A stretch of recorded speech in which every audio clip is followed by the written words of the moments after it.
Welcome to the Straight Red Card. This is Derek Ritchie flying solo today, and but we really need to do a review of the Gold Cup groups. Everybody in the Gold Cup groups. So that's what we're going to do today. We're going to make some projections. I'm going to make some projections. I'm going to call group by group who I think is going to get out of the group, and by the end of this show, we should have a winner. So let's start. Let's just start with Group A. Group A consists of Mexico, El Salvador, Curacao, and Trinidad and Tobago. So if we run down these teams individually, we'll notice that Mexico's pretty much bringing sort of an A- team. It isn't everybody, it isn't all of the players that could be there, but you know what? Hector Herrera's still there. Edson Alvarez is still there. Eric Gutierrez is still there. Nestor Araujo is still there. So you've got a new guy. You got Funes Mori, who's going to be filling in there. So they still have a pretty good team, including Chucky Lozano. So they're not anything to sneeze at all. They're pretty serious. They're coming with a serious team. The next team in Group A is El Salvador. And kind of interesting that some of the best players on this El Salvadoran team are people who are also at one point able to play for the United States of America. And that includes Eric Zavaleta, who will probably start at center back for El Salvador, as well as Alex Roldan of the Seattle Sounders. This is going to be his first cap. So people are even saying these days Alex is better than Christian. I don't know about that, but he'll probably start in the midfield. And then up top, you have Joshua Perez, who played for numerous youth U.S. men's teams. That's kind of a contradiction, isn't it? Youth men's teams? He played for the youth teams. All right.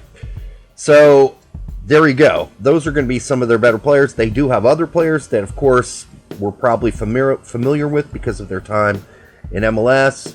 Darwin Seren, I think most people know him. So it's a decent team. It's not a great team. There are a lot of domestic players on this, and then there are some lower league, lower divisions in the United States. Players who play in those teams. So you got players that play for New Mexico United, Hartford Athletic, FC Tulsa. So it's not a bad team, and it could be a surprise team, actually. They could get a squeak out win and maybe a tie and get into the next group. But we'll talk about that in a second and why that's probably not going to happen. And one reason it's not going to happen, in my opinion, is that Curacao is bringing a pretty strong team. You do have Eli Room, who plays goalkeeper for the Columbus Crew as their goalkeeper. And then you have a lot of these Dutch-based players who are going to be there as well. No big names. Nobody you're going to be like, whoa, that guy. No. So, and in fact, I'd say their defense is going to be pretty poor. They have 3 guys that are unattached to any club whatsoever, who are in their defensive lineup. Now, will they play? I don't know, but it's not great if that's the situation. Now, they do have the Bacuna brothers. You've got Leandro and Juninho. Leandro plays for Cardiff City, and Juninho plays for Huddersfield. And they're in the midfield. So that's where they're going to be a little bit stronger. I think you're going to see some strength there. So don't be surprised if they're pretty decent in the midfield. And then up top, you've got Jervain Castaner, who is with Coventry City. You got some young kids like Nigel Thomas, who are with young PSV. Nobody like that's going to blow your mind away. Kenji Gore plays for Nacional, and a couple more Dutch league players. They're going to be solid. And I think, all in all, I think they'll be better than El Salvador. That would be my guess. And then we have the final team in the group, and that is Trinidad and Tobago. And again, a team that's mixed with a lot of American-based players, but not a strong team.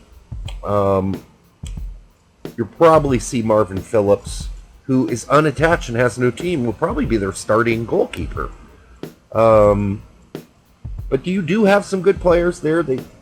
Some of us know because, for instance, Nabil Hackshaw plays for Indy 11, my hometown team.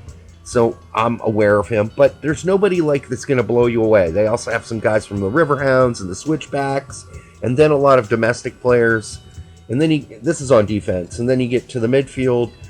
You do have Kevin Molino from the Columbus Crew. He's probably one of their strongest players in the midfield. And then a bunch of unattached guys again.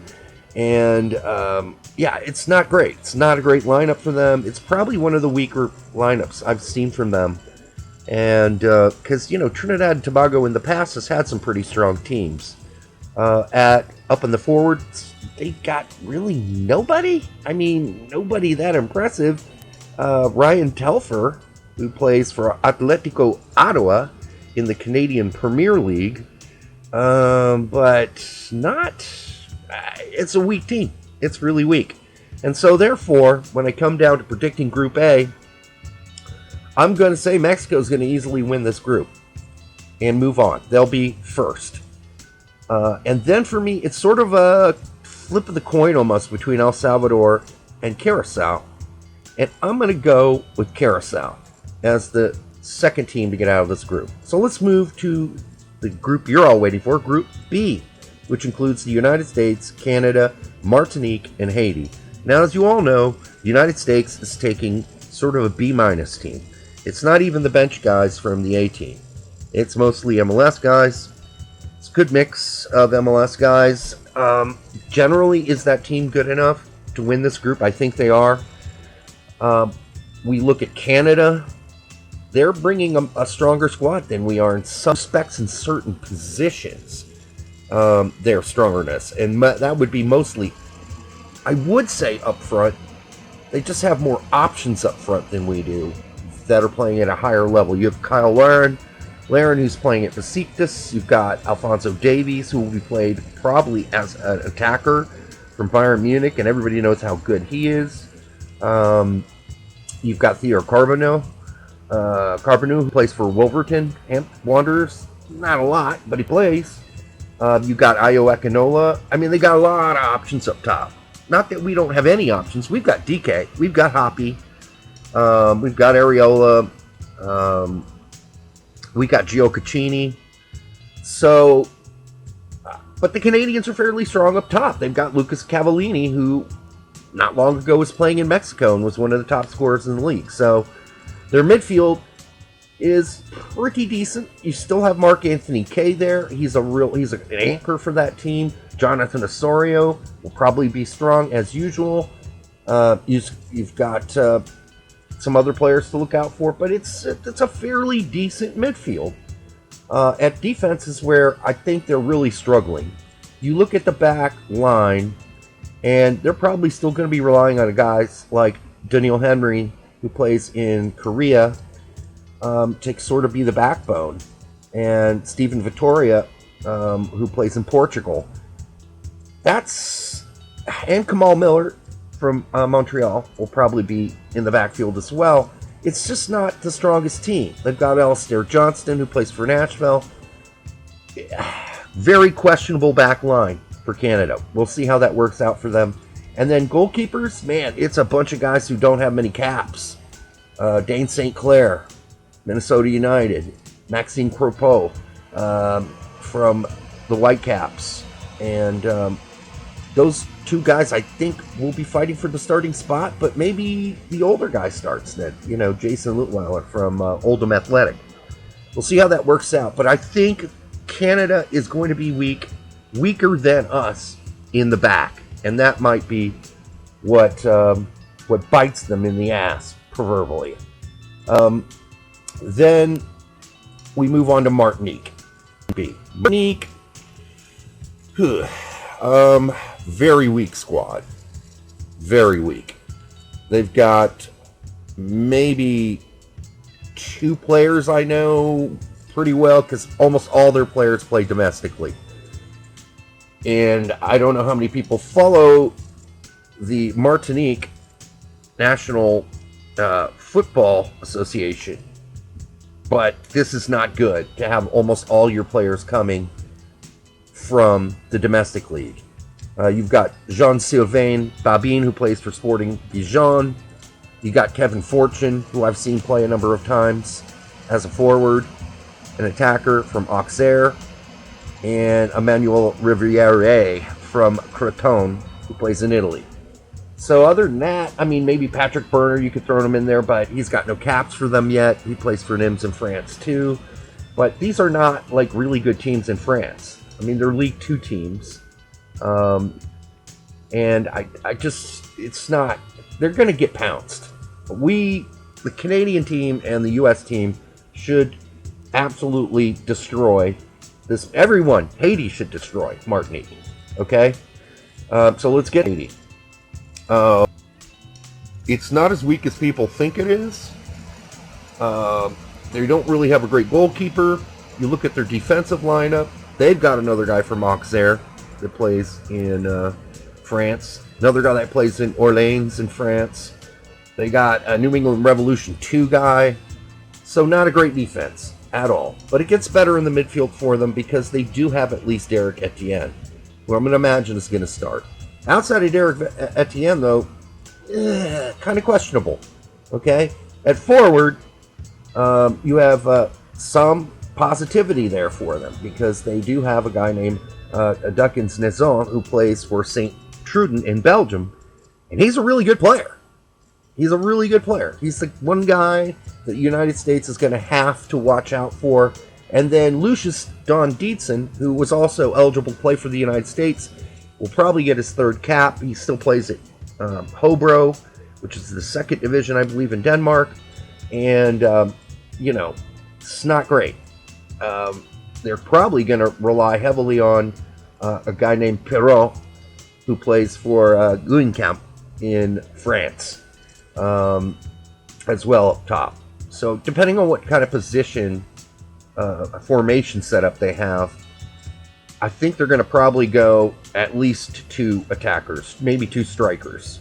But if they play 3 on top, they could theoretically play 3, because this is where they're the most strongest. I think they have the most players to draw from, is their attackers. So maybe 2 wingers and a center forward. We'll see what happens there. But again, fairly weak. And so for this group, Group B, a lot of people are saying Canada's going to win this group. I just don't see it. I don't think Canada has the defense. They do have the offense, but they don't have the defense. And their midfield's pretty thin. Yes, they have Kyle Larin. Yes, they have Davies. That's not enough. And I think overall, our team, while being a B-, C+ team, still has enough strength.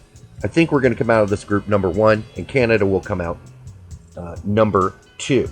And then we get into Group C, which I think is fairly clear-cut. Some people don't. But let's discuss it. So, Costa Rica. I mean, listen, did the United States just trounce all over Costa Rica? Yeah, they did.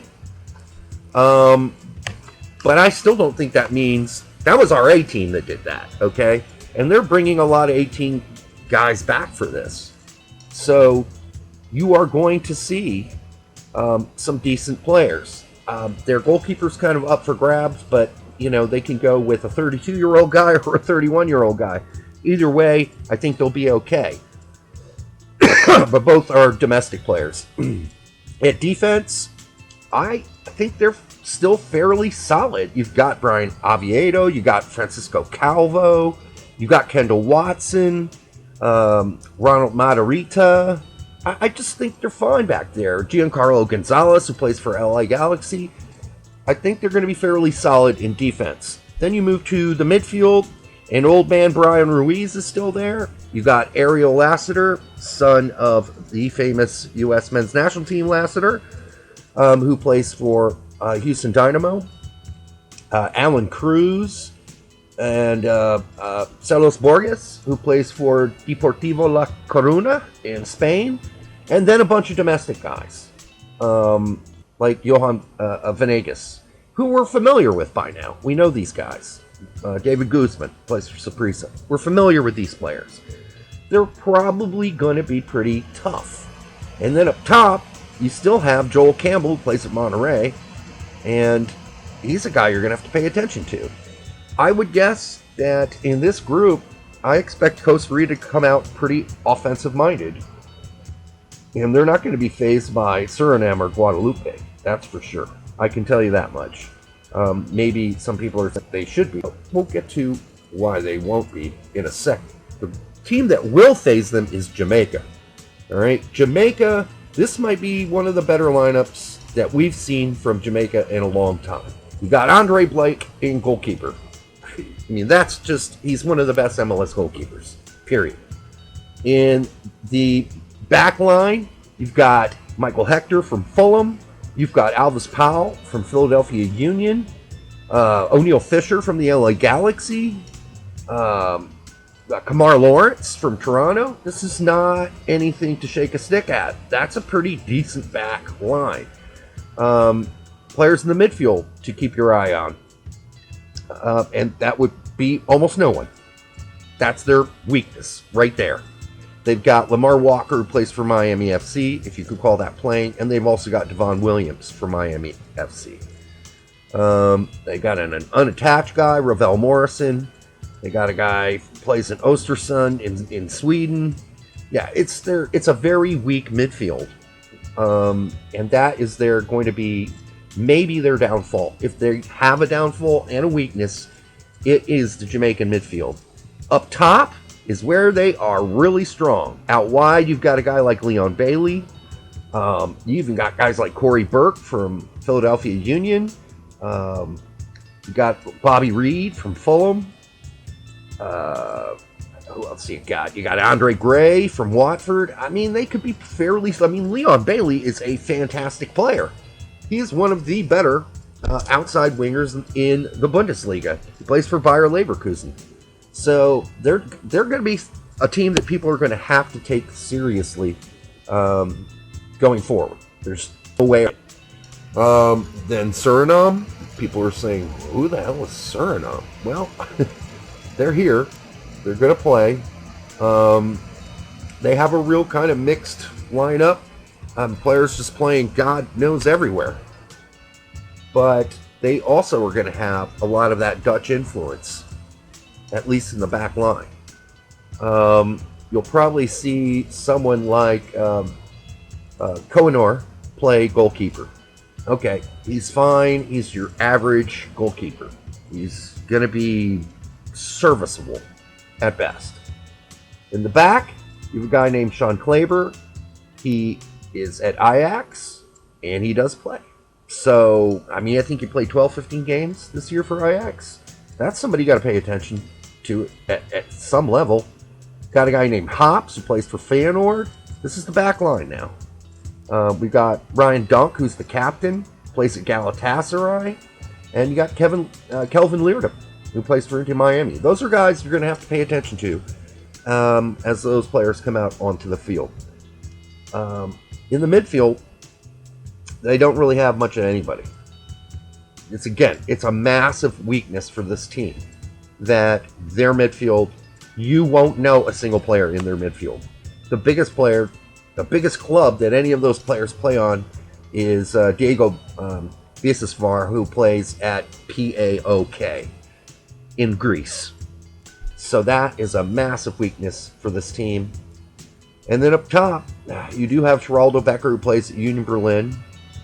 And that's about it. All the other guys up top, you're just not going to really have heard many of them before. I mean, unless you follow like the Israeli leagues, or they got a couple players from there, or the Trinidad League. I mean, you're just not going to know these players. So Suriname, they're in trouble after that. They really are. They got a pretty weak midfield and a pretty weak group of forwards.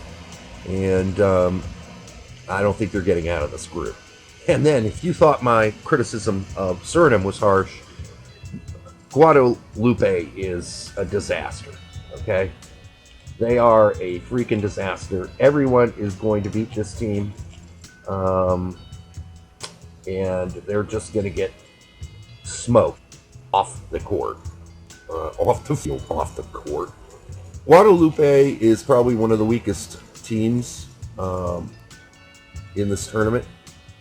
And, I mean, they do have a little bit of French pizzazz. Some players that play in France in lower leagues. One player that plays in Switzerland. And but they're going to get smoked. I think they're going to lose every single game. But as far as who's going to win Group C, that's going to be Jamaica. I think Jamaica's going to come out of this. And then Costa Rica is going to be second in Group C. Group D, Honduras. People be down on Honduras lately, and I'm not sure why. They have a solid squad. Yes, they have a lot of domestic players, but we've heard of most of those guys too. So I think they're going to be fine. I'm not going to get run down the whole list of players. You know almost all of them. You've seen it. If you've been watching regularly, you know who they are. Boniat Garcia in the midfield with Brian Acosta. Up top, Albert Elise. Great player. Played for Boa Vista right next to Reggie Cannon this year. Guy you're going to have to pay attention to. Romel Quito. Another guy you're going to have to pay attention to. I think all in all, Honduras is a pretty decent team. And I think they're going to get through this group. Panama is another team that people seem to be pooping on a little recently. But this team still has some really decent players. You got Michael Murillo, plays at Anderlecht in the back four. Andreas Andrade plays at Lask. It's not a great team in Austria, but it's nothing to shake a stick at. And, I mean, they're fairly weak in the back, but they're not horrible. And in the midfield, you've got Anibal Godoy. He's a decent player. They got a couple guys that play in Spain. Edgar Barcenas. So excuse any of my pronunciations that I get wrong. And then up top, you got Gabriel Torres. That's a guy you have to take seriously. So not as weak as everybody makes them out to be. This is not, the Panama of 6 years ago, but they're not a team you just throw out the window and ignore. They have a really good chance of making it out of this group. And one of the reasons is, Grenada's in this group. And this team is horrible. There is nobody on this team, unless you follow the Sacramento Republic and Carlton Belmar. There are just not a lot of players on this team you're going to ever have heard of. Most of them are domestic. There's some really lower league English team league guys, some lower league U.S.-based guys. It's a team that is probably going to get their ass. Now, the monkey in all this is Qatar. And I know that Tactical Manager was pretty high on Qatar. I know, they beat, I think they beat Japan for the AFC Championship in, 2019. So they're not a bad team. They're surprisingly pretty decent. 2020 was a rough year for them. They lost 3 out of their 4 friendlies, including friendlies to, they lost 2 out of 4. They lost a friendly to South Korea and Ghana. But this year they've been darn good. They beat Luxembourg, Azerbaijan, India, Oman. I know you're saying, those teams are horrible. Yeah, and they barely beat some of those teams. They beat India 1-0. Okay, but then they came out of the blocks on June 30th and beat Croatia 3-1. I don't know what the hell happened there, but they beat Croatia and then they beat El Salvador. As far as the players on the team go, you're not going to know a single one of them. You're just not. They're all domestic league players. They play, most of them, at Al Sadd. I think the majority of them are from Al Sadd or Al Duhail. I think those are the 2 teams that dominated most of the players in the lineup. You're not going to know any of them. They have some guys that, a Portuguese guy named Roro. Roro, I don't know how to pronounce it. And he was a Portuguese guy who's become a citizen of Qatar. And I know they have some results, but I still do not see them getting out of this group. I have Honduras finishing first. I have Panama finishing second. I have everybody beating Grenada. And then we get down to the brackets. So let's do some bracketology. So breaking it down, this is now what it looks like. Honduras versus Curacao, USA versus Costa Rica, Mexico versus Panama, and Jamaica versus Canada. Let's do some guessing, some educated guessing here. Honduras versus Curacao. Probably an interesting game, but I can't give it to Curacao because Honduras is a team that's solid. They've been together for a while. They know each other well. They're going to beat Curacao and move into the next round. USA versus Costa Rica. Well, I think you've got to give it to the United States, even though it's our B minus C plus team. I think we got the goods to get it done. Mexico versus Panama. Mexico. Not even a question. Mexico is going to beat Panama. Jamaica versus Canada could be pretty interesting game. It really could be. And I really had to think about this long and hard. Canadian people don't hate me, but I really think this is Jamaica's year in the Gold Cup. And I think they're going to take advantage of it, and I think they're going to beat the Canadian. It's going to be close. It's going to be like 2-1. Could be a shootout, but I think they're going through. And then we get to the semis. Honduras versus the United States. I say the United States beats Honduras.